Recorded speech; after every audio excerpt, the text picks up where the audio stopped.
Hi friends, one India ಕನ್ನಡಗೆ ಸ್ವಾಗತ. ನಾನು ಶ್ರೀರಕ್ಷಾ ರಘುರ.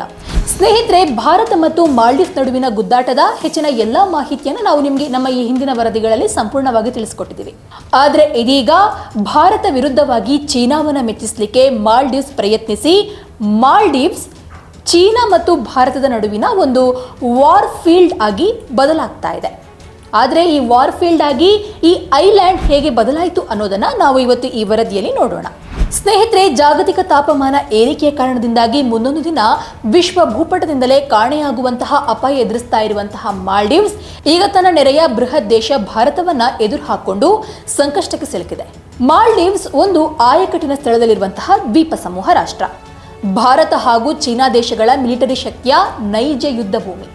ಎರಡೂ ದೇಶಗಳು ಕೂಡ ಈ ದೇಶದ ಮೇಲೆ ತನ್ನದೊಂದು ಹಿಡಿತ ಇರಬೇಕು ಎನ್ನುವಂತಹ ನಿಟ್ಟಿನಲ್ಲಿ ಮೊದಲಿನಿಂದಲೂ ಕೂಡ ಪ್ರಯತ್ನವನ್ನ ಮಾಡ್ತಾ ಇದೆ. ಅದಕ್ಕೆ ಕಾರಣ ಹಿಂದೂ ಮಹಾಸಾಗರ. ಹಿಂದೂ ಮಹಾಸಾಗರದ ಮೇಲೆ ಪ್ರಾಬಲ್ಯ ಸಾಧಿಸುವಂತಹ ದೇಶ ಇಡೀ ದಕ್ಷಿಣ ಏಷ್ಯಾವನ್ನು ಹಿಡಿತಕ್ಕೆ ಪಡೆದುಕೊಳ್ತದೆ. ಆ ಕಾರಣದಿಂದಾಗಿ ಮಾಲ್ಡೀವ್ಸ್ನ ಮೇಲೆ ಭಾರತ ಹಾಗೂ ಚೀನಾ ದೊಡ್ಡ ಮಟ್ಟದ ಹೂಡಿಕೆಯನ್ನು ಮಾಡಿದೆ. ಆದರೆ ಈ ಯತ್ನದಲ್ಲಿ ದೊಡ್ಡ ಮಟ್ಟದಲ್ಲಿ ಯಶಸ್ವಿಯಾಗಿದ್ದು ಭಾರತ. ಚೀನಾಕ್ಕಿಂತ ರಾಜಕೀಯದಲ್ಲಿ ಭಾರತ ಆಳವಾದ ಹಿಡಿತವನ್ನು ಹೊಂದಿದೆ. ಆದರೆ ಮಾಲ್ಡೀವ್ಸ್ ಫಸ್ಟ್ ಎನ್ನುವಂತಹ ಧೋರಣೆಯೊಂದಿಗೆ ಇತ್ತೀಚೆಗೆ ಮಾಲ್ಡೀವ್ಸ್ನಲ್ಲಿ ಅಧಿಕಾರಕ್ಕೆ ಬಂದಿರುವಂತಹ ಮೊಹಮ್ಮದ್ ಮಯೀಸ್ ಸರ್ಕಾರ ಮಾತ್ರ ಭಾರತಕ್ಕಿಂತ ತಮಗೆ ಚೀನಾವೇ ಮುಖ್ಯ ಅಂತ ಹೇಳಿದ್ದಾರೆ. ಅದಕ್ಕೆ ಕಾರಣ ಕೂಡ ಇದೆ.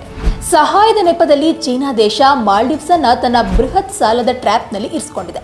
ಕೋವಿಡ್ ಕಾಲದಲ್ಲಿ ಭಾರತ ತಾನು ಕಂಡು ಹಿಡಿದಂತಹ ಲಸಿಕೆಯನ್ನ ಮೊಟ್ಟ ಮೊದಲ ಬಾರಿಗೆ ರಫ್ತು ಮಾಡಿದ ದೇಶ ಮಾಲ್ಡೀವ್ಸ್. ಅದರೊಂದಿಗೆ ಕೋವಿಡ್ ಸಮಯದಲ್ಲಿ ಭಾರತ ನಿರಂತರವಾಗಿ ಮಾಲ್ಡೀವ್ಸ್ಗೆ ಸಹಾಯವನ್ನ ಮಾಡಿತ್ತು.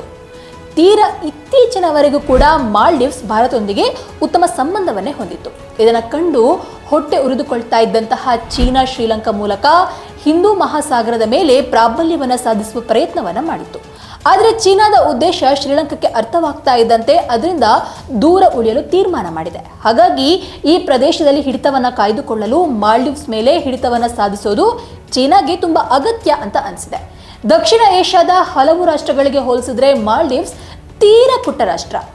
ಬಾಂಗ್ಲಾದೇಶದ ಪ್ರಧಾನಮಂತ್ರಿಯ ವಿದೇಶಾಂಗ ನೀತಿ ಸಲಹೆಗಾರರಾದ ಗೌಹರ್ ರಿಜ್ವಿ ಅವರು ಕೆಲವು ವರ್ಷಗಳ ಹಿಂದೆ ನಾವು ಚೀನಾದ BRI ಭಾಗವಾಗಿದ್ದೇವೆ, ಆದರೆ ನಮ್ಮ ಪ್ರಮುಖ ಪಾಲುದಾರ ಭಾರತ ಅನ್ನೋದು ನಮಗೆ ಗೊತ್ತಿದೆ ಅಂತ ಹೇಳಿದ್ದಾರೆ. ಈ ಹೇಳಿಕೆಯು ಭಾರತ ಮತ್ತು ಚೀನಾ ನಡುವಿನ ಒಂದು ರೀತಿಯಲ್ಲಿ ವ್ಯೂಹಾತ್ಮಕ ಹಗ್ಗ ಜಗ್ಗಾಟದ ವಿಷಯವಾಗಿರುವಂತಹ ಮಾಲ್ಡೀವ್ಸ್ಗೂ ಅನ್ವಯಿಸುತ್ತದೆ. 1965ರಲ್ಲಿ ಬ್ರಿಟಿಷರಿಂದ ಮಾಲ್ಡೀವ್ಸ್ ಸ್ವತಂತ್ರವನ್ನು ಪಡೆದುಕೊಂಡ ಬಳಿಕ ಈ ದೇಶದೊಂದಿಗೆ ರಾಜತಾಂತ್ರಿಕ ಸಂಬಂಧ ಬೆಳೆಸಿದಂತಹ ಮೊದಲ ದೇಶ ಭಾರತ. 1978ರಿಂದ 2008ರವರೆಗೂ ಈ ದೇಶವನ್ನ ಅಧ್ಯಕ್ಷ ಮೌಮೂನ್ ಅಬ್ದುಲ್ ಗಯೂಮ್ ಆಳ್ವಿಕೆಯನ್ನು ನಡೆಸಿದ್ರು. ಇವರಿಗೆ ಭಾರತ ದೊಡ್ಡ ಮಟ್ಟದ ಬೆಂಬಲವನ್ನು ನೀಡಿತು. 1988ರಲ್ಲಿ ಗಯೂಮ್ ವಿರುದ್ಧ ಎದ್ದಂತಹ ದೊಡ್ಡ ದಂಗೆಯನ್ನ ಭಾರತವೇ ಮುಂದೆ ನಿಂತು ಹತ್ತಿಕ್ಕಿತು. ಅದರೊಂದಿಗೆ ವ್ಯಾಪಾರ ಸಹಕಾರ ಹಾಗೂ ನೈಸರ್ಗಿಕ ವಿಕೋಪದಂತಹ ಪರಿಸ್ಥಿತಿ ಬಂದಾಗಲೂ ಮಾಲ್ಡೀವ್ಸ್ಗೆ ಭಾರತವೇ ಮೊದಲ ದೇಶವಾಗಿ ಸಹಾಯಕ್ಕೆ ಹೋಗಿತ್ತು. 2008ರಲ್ಲಿ ಮಾಲ್ಡೀವ್ಸ್ನಲ್ಲಿ ಸರ್ವಾಧಿಕಾರದ ಅಧಿಕಾರ ಮುಗಿದು ಪ್ರಜಾಪ್ರಭುತ್ವಕ್ಕೆ ಪರಿವರ್ತನೆಯಾದಾಗ ಗಯೂಮ್ ಅವರ ಉತ್ತರಾಧಿಕಾರಿ ಮೊಹಮ್ಮದ್ ನಶೀದ್ಗೆ ಬೆಂಬಲವನ್ನು ನೀಡಿತ್ತು. ಆದರೆ 2013ರಲ್ಲಿ ಮಾಲ್ಡೀವ್ಸ್ ಜೊತೆಗಿನ ಭಾರತದ ಸಂಬಂಧ ಹದಗೆಡಲು ಆರಂಭಿಸಿತು. ರಾಜಕೀಯ ದಂಗೆಯ ಕಾರಣದಿಂದಾಗಿ ಅಬ್ದುಲ್ಲಾ ಯಾಮೀನ್ ಅಧಿಕಾರವನ್ನು ಹಿಡಿದ್ರು. ಸರ್ವಾಧಿಕಾರಿಯಾಗಿದ್ದ ಯಾಮೀನ್ಗೆ ಬೀಜಿಂಗ್ನ ಬೆಂಬಲವಿತ್ತು. ಇದೇ ಸಮಯದಲ್ಲಿ ಚೀನಾ ತನ್ನ ಬಹುಮುಖ್ಯ BRI ಯೋಜನೆಯನ್ನ ಘೋಷಣೆ ಮಾಡಿತು. ಮಾಲ್ಡೀವ್ಸ್ ದೇಶಕ್ಕೂ ಹೊಸ ಮೂಲಸೌಕರ್ಯ ಯೋಜನೆ ಘೋಷಣೆ ಮಾಡಿತು. ಚೀನಾ ಹಾಗೂ ಮಾಲ್ಡೀವ್ಸ್ ನಡುವೆ ಮುಕ್ತ ವ್ಯಾಪಾರ ಒಪ್ಪಂದಕ್ಕೂ ಸಹಿ ಹಾಕಲಾಯಿತು. ಅದರ ಬೆನ್ನಲ್ಲಿಯೇ BRIಗೆ ಮಾಲೆ ಕೂಡ ಸೇರ್ಕೊಳ್ತು. 2018ರ ವೇಳೆಗೆ ಮಾಲ್ಡೀವ್ಸ್ನ ಪ್ರಧಾನ ಏರ್ಪೋರ್ಟ್ನಲ್ಲಿ 3400 ಮೀಟರ್ ಉದ್ದದ ರನ್ವೇಯನ್ನ ಪೂರ್ಣ ಮಾಡಿಕೊಟ್ಟು. ಮಾಲೆ ಹಾಗೂ ಹುಲ್ ಹಮಾಲೆ ದ್ವೀಪಕ್ಕೆ ಸಂಪರ್ಕಿಸುವಂತಹ ಹೊಸ ಸೇತುವೆ ಯೋಜನೆಗೂ ಹಣ ಹಾಕ್ತು. ಮಾಲ್ಡೀವ್ಸ್ನ ಆದಾಯಕ್ಕಿಂತ ಚೀನಾದ ಸಾಲದ ಹೊರೆ ಹೆಚ್ಚಾಗತೊಡಗಿತು.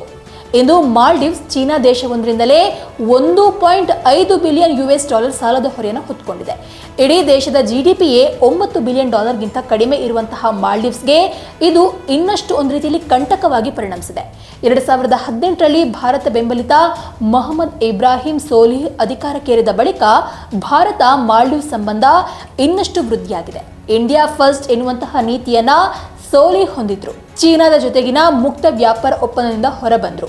ಅದರೊಂದಿಗೆ ಮಾಲ್ಡೀವ್ಸ್ಗೆ $1.4 ಬಿಲಿಯನ್ ಸಾಲವನ್ನು ನೀಡಿದಂತಹ ಭಾರತ ದೇಶದ ಸಾಕಷ್ಟು ಅಭಿವೃದ್ಧಿ ಯೋಜನೆಗಳಿಗೆ ಹಣವನ್ನು ಹೂಡಿತು. ಪ್ರಸ್ತುತ ಭಾರತ ದೇಶ ಮಾಲ್ಡೀವ್ಸ್ನಲ್ಲಿ ಕ್ಯಾನ್ಸರ್ ಆಸ್ಪತ್ರೆ, ಹೊಸ ಕ್ರಿಕೆಟ್ ಸ್ಟೇಡಿಯಂ, ಸರ್ವ ಋತುವಿನ ಬಂದರು ಹಾಗೂ ಏರ್ಪೋರ್ಟ್ ಮೇಲ್ದರ್ಜೆಗೆ ಏರಿಸುವಂತಹ ಕಾರ್ಯವನ್ನು ಮಾಡಿದೆ. ಇದೆಲ್ಲದಕ್ಕಿಂತ ಮುಖ್ಯವಾಗಿ ಮಾಲ್ಡೀವ್ಸ್ ದೇಶದ ದೊಡ್ಡ ಆದಾಯ ಅಲ್ಲಿನ ಪ್ರವಾಸೋದ್ಯಮ. ಮಾಲ್ಡೀವ್ಸ್ಗೆ ಪ್ರವಾಸೋದ್ಯಮದಿಂದ ಬರುವಂತಹ ಆದಾಯದಲ್ಲಿ 11% ಬರೋದು ಭಾರತದಿಂದ. ಅದರೊಂದಿಗೆ ರಷ್ಯಾ ಕೂಡ ಪ್ರವಾಸೋದ್ಯಮಕ್ಕೆ ಬೆಂಬಲವನ್ನು ನೀಡಿದೆ. ಭಾರತದೊಂದಿಗಿನ ಈ ಗುದ್ದಾಟ ಮುಂದಿನ ದಿನಗಳಲ್ಲಿ ಮಾಲ್ಡೀವ್ಸ್ನ ಆದಾಯಕ್ಕೆ ಬಹುದೊಡ್ಡ ಹೊಡೆತ ನೀಡೋದು ಮಾತ್ರವಲ್ಲದೆ ಚೀನಾದ ಸಾಲದ ಟ್ರ್ಯಾಪ್ ಈ ದೇಶದ ಮೇಲೆ ಇನ್ನಷ್ಟು ಬಿಗಿಯಾಗಲಿದೆ. ಸ್ನೇಹಿತರೆ, ಈ ವರದಿ ನೋಡುವಾಗ ನಿಮ್ಗೆ ಹೇಗನ್ಸುತ್ತೆ? ಚೀನಾದ ಟ್ರ್ಯಾಪಲ್ಲಿ ಮಾಲ್ಡೀವ್ಸ್ ಸಿಲ್ಕೊಂಡಿದ್ಯಾ? ಹೀಗಾಗಿ ಚೀನಾ ಏನು ಹೇಳುತ್ತೋ ಅದನ್ನು ಮಾಲ್ಡೀವ್ಸ್ ಕೇಳ್ತಾ ಇದೆಯಾ? ನಿಮ್ಮ ಅಭಿಪ್ರಾಯ ಏನು ಅನ್ನೋದನ್ನು ಕಮೆಂಟ್ ಮೂಲಕ ತಿಳಿಸಿ. ಹೀಗೆ ಮತ್ತೆ ಭೇಟಿ ಆಗ್ತಾ ಇರೋಣ. ಅಲ್ಲಿಯವರೆಗೂ ಧನ್ಯವಾದ.